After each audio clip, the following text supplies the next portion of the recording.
सो अभी तक हमने देखा कि ये सभी फाइनली उस केव को ढूंढ लेते हैं जिसके अंदर स्टोन है और फिर अब धीरे धीरे ये सभी अंदर जाने लगे एंड बस हैरानी से पूरी जगह को देख रहे होते हैं कि आखिर ये कैसी जगह है कि तभी यूचेन जोर से चिल्लाया जिस वजह से ये सब डर जाते हैं। तो तब वो हंसने लगा कि अरे मैंने तुम सबके साथ तो प्रैंक करा था। कि तभी इस बीच दिखाया जाता है कि पहले एक लड़का गायब होता है जिसके बारे में इन सभी को पता नहीं चला। फिर तभी एमी के असिस्टेंट पर किसी ने अटैक करा। जब ये सभी टॉर्च से असिस्टेंट को देखते हैं तो पता चलता है कि अटैक हार्ट पर हुआ था जिस वजह से असिस्टेंट मर जाता है। और फिर तभी सभी ज़ॉम्बीज बाहर आने लगे जो सब देखकर ये सभी काफी जोर से चिल्लाए, यानी काफी बुरी तरह डर चुके थे। इनके साथ जो एक लड़की थी उसे भी ज़ॉम्बीज पकड़ लेते हैं और खाने लगते हैं। ज़ॉम्बीज असिस्टेंट की बॉडी को भी खा रहे थे। तो तब एमी बताती है कि इनमें से कुछ लोग वो हैं जो हमसे पहले स्टोन लेने यहाँ आए थे। लायरा भी एक ज़ॉम्बी को देखकर पहचान गई कि ये तो एलेक्स का भाई है जो कि मर चुका था। कि तभी उसके ऊपर भी ज़ॉम्बी ने अटैक कर दिया। डैंथरस पर भी अटैक कर दिया गया था। तो वहीं यूचेन लायरा को बचाने की कोशिश करता है एंड जिनजिंग डैंथरस को बचाने की कोशिश करती है। डैंथरस ने जिनजिंग को प्रोटेक्ट करने के लिए छुपकर अपनी पावर यूज करी और जब ज़ॉम्बी को मारकर दूर फेंक दिया तो तब वो हैरान होने लगा क्योंकि ज़ॉम्बी वापस से जिंदा हो गया था। इसलिए डैंथरस समझ नहीं पाता है कि आखिर ये सब क्या हो रहा है। दूसरी तरफ लायरा अब यूचेन को बचा रही होती है। तो तब एक दूसरा ज़ॉम्बी लायरा पर भी अटैक करने लगता है। तो वहीं दूसरी तरफ टैंक भी ज़ॉम्बीज से फाइट कर रहा था जिसको बचाने के लिए एमी आई एंड ज़ॉम्बी को दूर करने लगी पर वो उस पर भी अटैक कर देता है। तो तब लीफेंग डर के मारे पानी ज़ॉम्बी पर फेंक देती है जिस वजह से ज़ॉम्बी की स्किन बर्न होने लगी। लीफेंग ने फिर से पानी फेंका तो अब वो ज़ॉम्बी दूर हो रहा था। तो तब टैंक समझ जाता है कि ये लोग पानी से डरते हैं, इसलिए बाकी सबसे भी ज़ॉम्बीज के ऊपर पानी फेंकने के लिए बोलता है। सब लोग ज़ॉम्बीज पर अपनी अपनी वाटर बॉटल से पानी फेंकने लगे। एक्चुअली ये सब ज़ॉम्बीज मिस्टर चाओ की वजह से बने हैं क्योंकि आपको याद होगा कि मिस्टर चाओ ने 2 लोगों पर चुराई हुई मेंटल पावर का यूज करके कुछ एक्सपेरिमेंट कर दिया था जिस वजह से वो दोनों ज़ॉम्बी बन गए थे और लैब से भाग गए थे। एक्चुअली वो दोनों भागकर स्टोन के पास आ गए थे। फिर उन दोनों ने बाकी सबको भी इन्फेक्ट कर दिया था। जो इनसे पहले वाली टीम आई थी उन्हें भी इन सभी ने मारकर इन्फेक्टेड कर दिया था। वेल ये सभी पानी फेंक फेंक कर यहाँ से भाग गए यानी सेफली बाहर आ जाते हैं। बट ज़ॉम्बीज केव से बाहर नहीं आए क्योंकि वो सभी रोशनी से भी डरते हैं, इसलिए बस रात के अंधेरे में बाहर आते हैं। दूसरी तरफ हमें मिस्टर चाओ दिखाए गए जिन्होंने कुछ लोगों की हेल्प से एक एलियन को पकड़कर अपने पास बुलाया है जो कि यहाँ अपनी मेंटल पावर का यूज भी नहीं कर पाता क्योंकि मिस्टर चाओ ने अपनी मशीनों को ऑन कर रखा था जिस वजह से मेंटल पावर यूज नहीं हो पाई। फिर अब हम देखते हैं कि मिस्टर चाओ उस एलियन से एक डील कर रहे हैं कि अगर तुम मुझे ठीक कर दोगे और उस स्टोन के बारे में पूरी जानकारी दोगे जिससे स्टार गेट ओपन होता है तो मैं तुमको यहाँ से जाने दूंगा। प्लस मेरे पास दूसरे एलियन से जितनी भी चुराई हुई मेंटल पावर है वो सब भी मैं तुम्हें दे दूंगा। फिर तुम अर्थ पर इजीली सरवाइव कर पाओगे।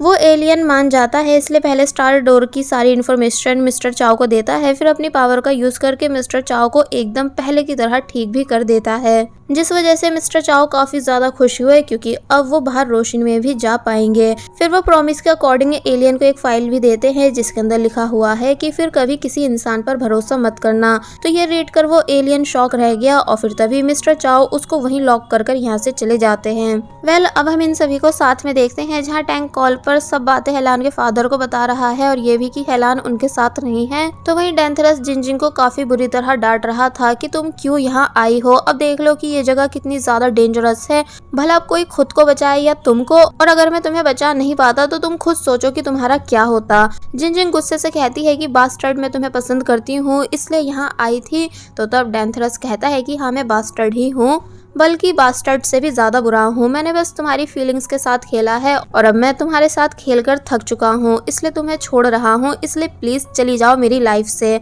तो तब ये सुनकर जिनजिंग काफी बुरी तरह हर्ट हुई। दूसरी तरफ लीफेंग रो रही है कि मुझे घर जाना है बट टैंग मना कर देता है कि नहीं तुम एक अकेली डॉक्टर हो टीम की, इसलिए तुम कहीं नहीं जाओगी। तो तब डैंथरस लड़ने लगा कि जो जाना चाहता है तुम उसे रोक क्यों रहे हो।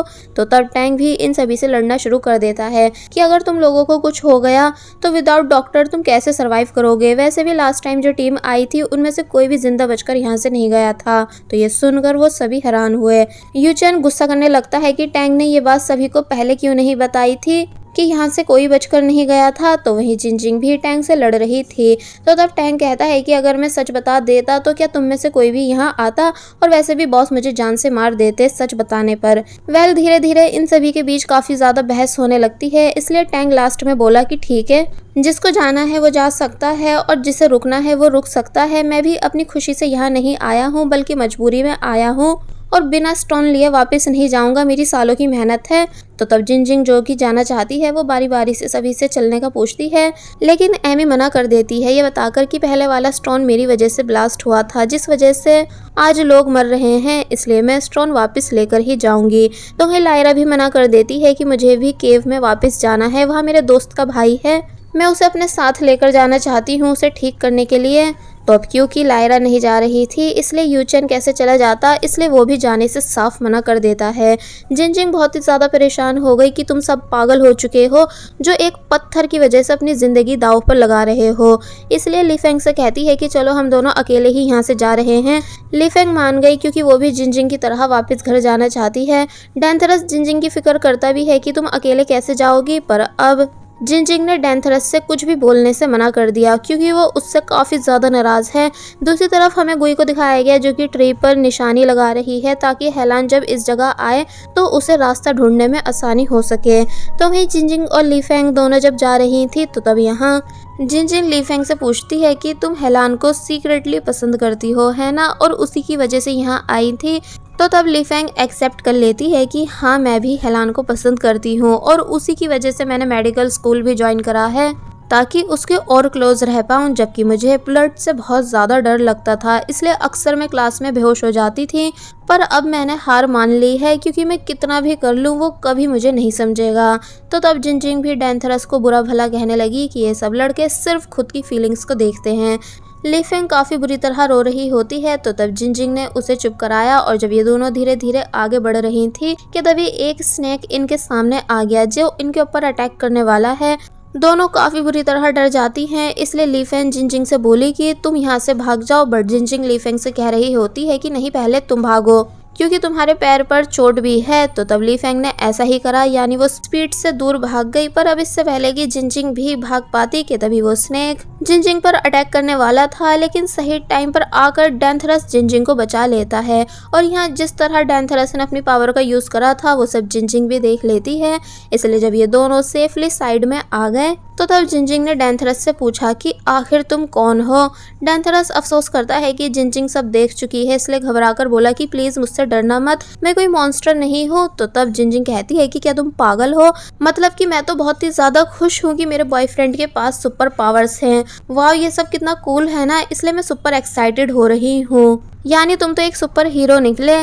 तो तब डेंथरस हैरान होता है कि ये तो डरी ही नहीं बल्कि खुश हो रही है। फिर बताता है कि एक्चुअली मैं एक एलियन हूँ जो कि अपने प्लेनेट पर जाना चाहता है, इसलिए मैं उस स्टोन को पाना चाहता हूँ क्योंकि उसी से स्टारगेट ओपन होगा और यही वजह है कि जो मैंने तुमसे ब्रेकअप करा था, क्योंकि मैं बहुत जल्द तुमसे काफ़ी दूर हो जाऊंगा। जिनजिंग उदास हो गई ये सब सुनकर, मतलब पहले वो इस बात से खुश थी कि डेंथरस के पास सुपर पावर्स हैं, पर वो उससे हमेशा के लिए दूर चला जाएगा, वो भी किसी दूसरे प्लेनेट, जो बात जिनजिंग को काफ़ी ज़्यादा हर्ट करने लगी। अब दूसरी तरफ हम हेलान के फादर को देखते हैं जो कि जल्दबाजी में माउंटेन्स पर जा रहे हैं अपने बेटे हेलान को ढूंढने। पर जब मिस्टर चाओ यहाँ आए वो भी एकदम ठीक हालत में, तो तब हेलान के फादर शॉक रह जाते हैं कि भला आप ठीक कैसे हो गए। पर कोई नहीं, मैं आपसे बाद में बात करूंगा, फिलहाल मैं जल्दबाजी में हूँ। तो तब मिस्टर चाओ उनसे रुकने के लिए बोलते हैं और बताते हैं कि मेरे पास एक सरप्राइज है। फिर उन्होंने हेलान के फादर को वो वाला एलियन दिखाया, ये बताकर कि ये वो की है जिसकी आपको ज़रूरत है, मतलब ये एक एलियन है जो कि उस स्टोन को एक्टिवेट कर सकता है जिस स्टोन के पीछे आप सालों से पागल हो। हेलान के फादर पहले तो कुछ समझ नहीं पाए क्योंकि एकदम कोई कैसे यकीन कर लेगा कि ये एलियन है। तो तब मिस्टर चाओ काफ़ी बातें समझाते हैं और ये भी कि कोई भी एक एलियन है और सिर्फ यही सब एलियंस मिलकर स्टार डोर ओपन कर सकते हैं, जिस इन्वेंट से आपका बहुत नाम होगा और आप फेमस हो जाओगे, साथ ही काफ़ी सारे पैसे भी कमा पाओगे। तो तब हेलान के फादर खुश होने लगते हैं। नेक्स्ट सीन में हमें इन सभी को बॉटल्स में पानी भरते हुए दिखाया गया। जहां बातों बातों में लायरा यूचेन को सब बता देती है कि कैसे वो डिस्ट्रिक्ट 7 की हेड है और वो स्टोन की वजह से यहाँ आई थी, लेकिन अब अपने दोस्त के भाई को घर लेकर जाना चाहती है ताकि उसे ठीक कर सके, क्योंकि उसको यहाँ उसी ने भेजा था। और जब रोने लगी तो तब यूचेन लायरा को हिम्मत देता है कि वो उसके साथ है। तो ये सुनकर लायरा यूचेन को हैरानी से देखने लगती है कि यूचेन कैसे उसका साथ दे रहा है।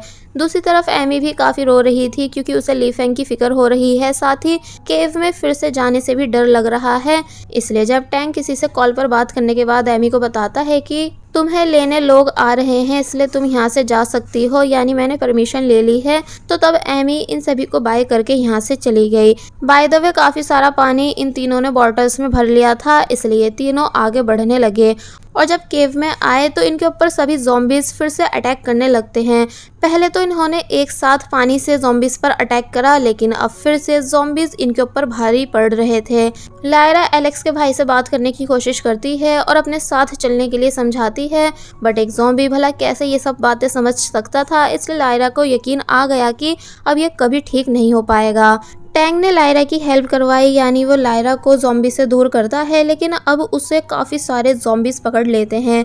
इसलिए वो इन दोनों से यहाँ से जाने के लिए बोलने लगा कि तुम दोनों प्लीज़ अपनी जान बचाकर यहाँ से भागो। वो सभी ज़ॉम्बीज काफ़ी बेरहमी से टैंग को मार देते हैं। तो वहीं दूसरी तरफ गुई, जो कि अभी भी हेलान को ढूंढ रही है, और जब एक बार फिर पावर का यूज़ करती है तो तब हेलान तो दिखा नहीं, बल्कि उसे यूचेन को पता चल जाता है कि मेरा भाई खतरे में है। तो वहीं यूचेन वाकई खतरे में था, क्योंकि एक ज़ॉम्बी किसी पावरफुल चीज़ से इन पर अटैक करने वाला था, जिससे ये दोनों तो बच गए, पर वो चीज़ पीछे से गुई पकड़ लेती है और पलटकर उसे उस ज़ॉम्बी के अंदर ही घुसा देती है, जिस वजह से वो नीचे गिर गया। लायरा शॉक हुई ये सब देखकर। तो वहीं यूचेन खुश होने लगा कि गुई फाइनली उन्हें बचाने आ चुकी है। ज़ॉम्बी फिर से उठने लगा था, इसलिए गुई बोली कि पहले यहाँ से चलो, और फिर तभी ये तीनों जल्दी जल्दी केव से बाहर आ गए एंड इस जगह से दूर भागने लगे। अब हम डैंथरस को देखते हैं, जो कि जिनजिंग को पानी वाला रास्ता क्रॉस करा रहा था, पर जब जिनजिंग का बैग पानी में गिर जाता है तो तब जिनजिंग बैग बचाने के लिए पानी के अंदर चली जाती है एंड डैंथरस के रोकने पर भी रुकी नहीं। और जब फाइनली जैसे तैसे वो सेफली बाहर आ गई तो तब डैंथरस ने एक बार फिर जिनजिंग को काफ़ी ज़्यादा डांटा कि क्या ये बैग तुम्हारी ज़िंदगी से ज़्यादा इम्पोर्टेंट है, यानी अभी तुम पानी में बहकर यहाँ से दूर जा सकती थी। लेकिन जिनजिंग चुपचाप बैग से सभी फोटोज़ को बाहर निकाल रही होती है, जो कि उसकी डैंथरस के साथ क्लिक हुई हुई थी, और फिर वो उन्हें सुखाने लगी। फिर बोली कि जब तुम चले जाओगे तो तब मेरे पास तुम्हारी मेमोरीज के लिए ये फ़ोटोज़ ही बचेंगी, इसलिए मैं इनको ऐसे कैसे खो सकती हूँ। और फिर जब काफ़ी बुरी तरह रोने लगी तो तब डैंथरस भी इमोशनल हो जाता है जिनजिंग के प्यार को देखकर, इसलिए जिनजिंग के पास आया और उसे सॉरी करने लगा और उसे चुप भी करा रहा होता है। अब नेक्स्ट सीन में हमें दिखाया जाता है कि यूचेन गुई को हक करता है और खुश होता है कि तुम सेफली वापस आ चुकी हो। बट गुई बोली कि लेकिन हेलान अभी भी वापस नहीं आया है, इसलिए मैं यहीं रुककर उसका वेट करूंगी। लायरा समझाने लगी कि पर गुई ये जगह बहुत ही ज़्यादा डेंजरस है, हमें जाना ही होगा। तो तब यूचेन कहता है कि मुझे इससे अकेले में बात करने दो, और फिर अकेले में आकर गुई को काफ़ी कुछ समझाता है कि माना तुम सुपर स्ट्रॉन्ग हो, सुपर वुमेन हो, तुम्हारे पास बहुत ही सारी पावर है, लेकिन वो ज़ॉम्बीज़ लोगों को इन्फेक्ट कर रहे हैं, यानी वो बहुत ही ज़्यादा डेंजरस है जिनका सामना तुम नहीं कर पाओगी, इसलिए प्लीज़ मेरी बात मान जाओ और हमारे साथ घर वापस चलो। बट गुई साफ मना कर देती है, क्योंकि वो हर हाल में स्टोन एक्टिवेट करके ही रहेगी और साथ ही हेलान को भी वापस लेकर जाएगी। तो तब यूचेन को काफ़ी ज़्यादा गुस्सा आ गया, इसलिए वो गुस्से में लायरा का हाथ पकड़कर उसे अपने साथ यहाँ से लेकर जाने लगता है। जिन्हें जाते हुए देखकर गुई बोली कि अच्छा है कि तुम दोनों यहाँ से चले जाओ, क्योंकि मैं चाहती हूँ कि तुम दोनों सेफ रहो। और फिर अकेले केव के बाहर आ जाती है उन सभी ज़ॉम्बीज़ को जान से मारने के लिए। तो अब ये तो हमें नेक्स्ट पार्ट में ही पता चलेगा कि क्या गुई उन सभी ज़ॉम्बीज़ से अकेले फाइट कर पाई या नहीं। और बस फिर इसी सीन के साथ ये पार्ट यहीं पर एंड हो जाता है। There was a time when you had me falling to the ground. For next part, please subscribe my channel and hit the bell icon. Thank you. Whoa.